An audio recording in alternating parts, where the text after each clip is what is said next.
নমস্কার বন্ধুরা, আবারও চলে এলাম একটা ছোট্ট রেসিপি নিয়ে। আজ আমি বানাবো ডিমের একটা রেসিপি। আপনারা তো ডিম সবাই অনেকে অনেক রকমভাবে বানিয়ে খেয়েছেন। আমি আজকে একটু অন্যরকমভাবে একটা ডিমের রেসিপি করলাম। চলুন দেখা যাক। প্রথমে আমি ডিম নিয়ে নিয়েছি। দেখুন, এই ডিমগুলোকে আমি সেদ্ধ করতে বসিয়ে দিয়েছি।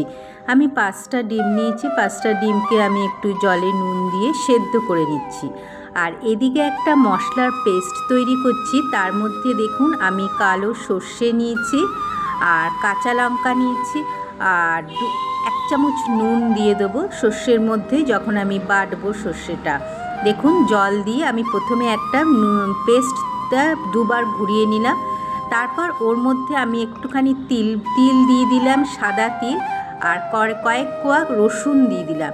দিয়ে ভালো করে একটা পেস্ট, দেখুন এরকম ঘনত্ব আসবে পেস্টটা, আমি তৈরি করে নিলাম। এদিকে ডিমটা যে নিয়েছিলাম, ডিমটা আমি হাফ করে দেখুন পিস পিস করে আমি কেটে রেখেছি। এবার আমি কড়াইয়ে তেল বসিয়ে দিয়েছি। সর্ষের তেলে অবশ্যই এই রেসিপিটা করবে। সর্ষের তেলের মধ্যে আমি একটু হলুদ আর লঙ্কা গুঁড়ো দিয়ে আর একটু নুন দিয়েছিলাম। দিয়ে আমি ডিমগুলো একে একে দিয়ে দিলাম। ডিমগুলো কিন্তু অবশ্যই দেবেন, কিন্তু মানে কুসুমটা যেন নিচে থাকে, ওপরে না থাকে। দেখুন আমি কিভাবে দিচ্ছি, আপনারা দেখতে থাকুন।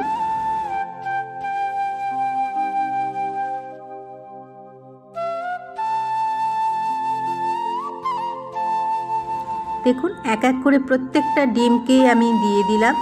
দিয়ে এবার একটু লাল লাল করে ভাজতে হবে ডিমগুলোকে। দেখুন কি সুন্দর হয়ে গেছে। একটা ডিমও আমার দেখুন এদিক ওদিক হয়নি। আমি এবার আলতো হাতে সব ডিমগুলোকে তুলে নিচ্ছি।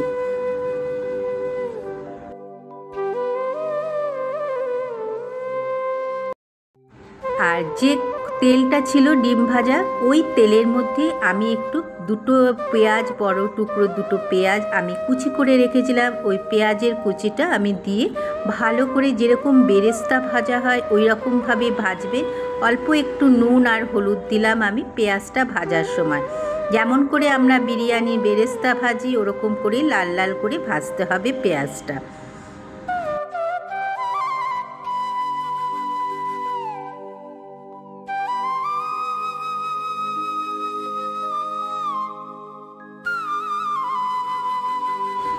দেখুন আমার পেঁয়াজটা পুরো ভাজা হয়ে গেছে। এবার আমি পেঁয়াজটা তুলে নিলাম একটা বাটির মধ্যে। এবার আমি যে পেস্টটা, আমি গ্যাসের ফ্লেম একদম কড়াই বন্ধ করে দিলাম। কড়াইটা আমার বসানোই আছে, ওর মধ্যে তেলও আমি দিইনি, কিচ্ছু দিইনি। আমি যে পেস্টটা তৈরি করে রেখেছিলাম সেই পেস্টটা দিলাম, হলুদ দিলাম, এক চামচের হাফ চামচ আমি লঙ্কা গুঁড়ো দিলাম, নুন দিলাম। দিয়ে ভালো করে মিশিয়ে নিয়ে আমি ওর মধ্যে এবার যে বাটি মিক্সিং জারটা যে ধুয়ে আমি জলটাও দিয়ে দিলাম। দিয়ে ভালো করে দেখুন আমি মিশিয়ে নিলাম। আগে আমার গ্যাসের ফ্লেম কিন্তু বন্ধ আছে, গ্যাস কিন্তু আমি এখনও জ্বালাইনি। এবার আমি একটা বড় সাইজের টমেটো কেটে ওর মধ্যে আমি দিয়ে দিলাম। দেখুন এবার ডিমগুলোকে নেব, ডিমগুলোকে আমি এর ওপর পরপর করে সাজিয়ে দেবো। দেখুন আলতো হাতে দেবেন, ডিমগুলো ভেঙে টেঙে যেন না যায়। দেখুন আমি কিভাবে দিচ্ছি, তাহলেই বুঝতে পারবেন। আমার ভাত দিয়ে দিলাম সব ডিমগুলো আমি পরপর। তারপর ওর মধ্যে আমি 3টে কাঁচা লঙ্কা মাঝখান দিয়ে ফেরে আমি ওর মধ্যে দিয়ে দেবো। আর যে পেঁয়াজটা ভেজে রেখেছিলাম, সেই দেখুন পেঁয়াজটাও আমি বেরেস্তার যে পেঁয়াজে ভাজা হয়েছিল সেই ভাজা পেঁয়াজটা আমি ওপর দিয়ে দিলাম। দিয়ে দেখুন কাঁচা লঙ্কাগুলো আমি কেমন সাজিয়ে দিচ্ছি ওর ওপরে। লাস্টে আমি 2 চামচ সর্ষের তেল ওর মধ্যে আমি অ্যাড করেছি। দেখুন কোনো কিছু এখন নাড়াতে হবে না, সর্ষের তেলটা দিয়ে একদম চাপা দিয়ে গ্যাসটা এবার অন করে দেবেন। ঠিক 3 থেকে 4 মিনিট ফোটাতে দেবেন, কারণ ডিম তো পুরো সেদ্ধই। দেখুন কেমন চটজলদি রান্নাটা হয়ে গেল আমার ডিমের রেসিপিটা। অবশ্যই বন্ধুরা, যদি আপনারা বাড়িতে না বানিয়ে থাকেন একবার ট্রাই করবেন, আশা করি নিরাশ হবেন না। খেয়ে কেউ বলবে না যে খারাপ হয়েছে। পুরনো বন্ধুদের জানাই অনেক অনেক ভালোবাসা। নতুন বন্ধুরা যারা আমার চ্যানেলটাকে এখনও সাবস্ক্রাইব করনি, অবশ্যই সাবস্ক্রাইব করে আমার পাশে থেকো আর নোটিফিকেশন বেলটা অন করে দিও। যখনই কোনো আমি রেসিপি বা ব্লগ দেবো তোমাদের কাছে সবার আগে পৌঁছে যাবে। তাহলে রেডি হয়ে গেল আমার এই ডিমের রেসিপিটা। আমার এই রেসিপিটা কেমন লাগলো অবশ্যই লাইক কমেন্ট করে জানাবেন। আমি এক এক করে এবার সার্ভ করে দিচ্ছি।